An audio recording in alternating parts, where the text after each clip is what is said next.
Bootlegging is the smuggling, sale, or transport of illegal goods. In 1920, prohibition was put into place. Prohibition was the nationwide constitutional ban on the production, importation, transportation, and sale of alcoholic beverages.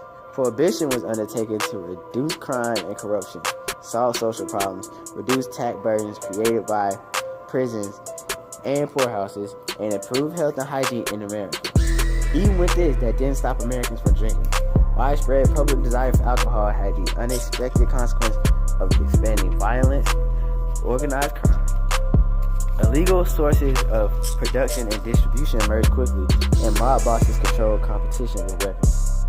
Criminal competition for the control of the illegal underground alcohol market was intense and violent. The earliest bootleggers began smuggling foreign-made commercial alcohol into the U.S. from across the Canadian and U.S. border and along the seacoast from ships under foreign registry. The bootleggers anchored in secluded areas and were discharged their loads in the high-powered crafts built to outrace U.S. Coast Guard boats in the event of a chase and to protect themselves from capture. Bootleggers soon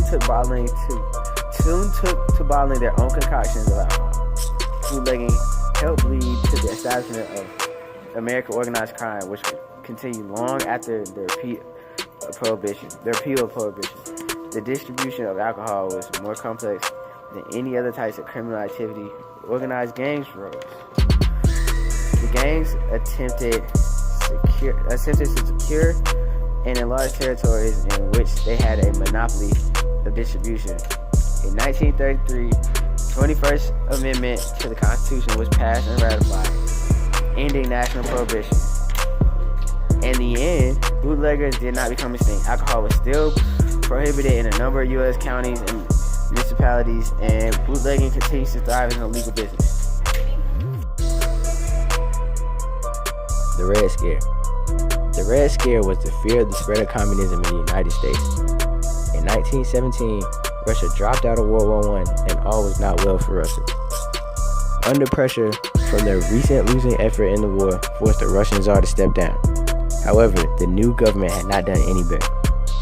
Eventually, in November 1917, Vladimir Lenin led a successful revolution of the Bolshevik workers. Karl Marx's Marxism had been around since 1848, but no one in the world had ever led a successful communist revolution before the time. After the war ended globally, the Western powers attempted to reinstate the Tsar Nicholas into power. Troops were sent in from various countries to try and oust the communist Reds. In the end, all of the efforts were in vain, as the Bolsheviks killed the entire royal family and slowly gained control of Russia. Back in the U.S., troops were returning home from war. Workers were now demanding wage increases to keep pace with the increase of the money being made for the products they sold. Over 3,000 strikes occurred at the time. A group of radicals created the Communist Labor Party in 1919. At the time, President Woodrow Wilson's Attorney General, A. Mitchell Palmer, stepped in to stop the party. He was determined that no communist fuel revolution would occur. Palmer conducted a series of raids of people he thought were jeopardous to the American society.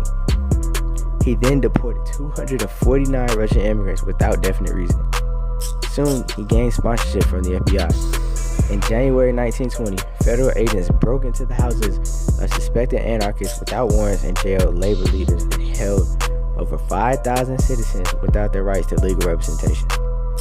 Palmer felt that civil liberties were not as important as removing possible wrongdoers. In the aftermath, most of those detained were released, but some were deported. Other efforts to stop the spread of communism included 28 states banning the display of red flags. The Red Scare quieted down by the summer of 1920, and the worst of the situation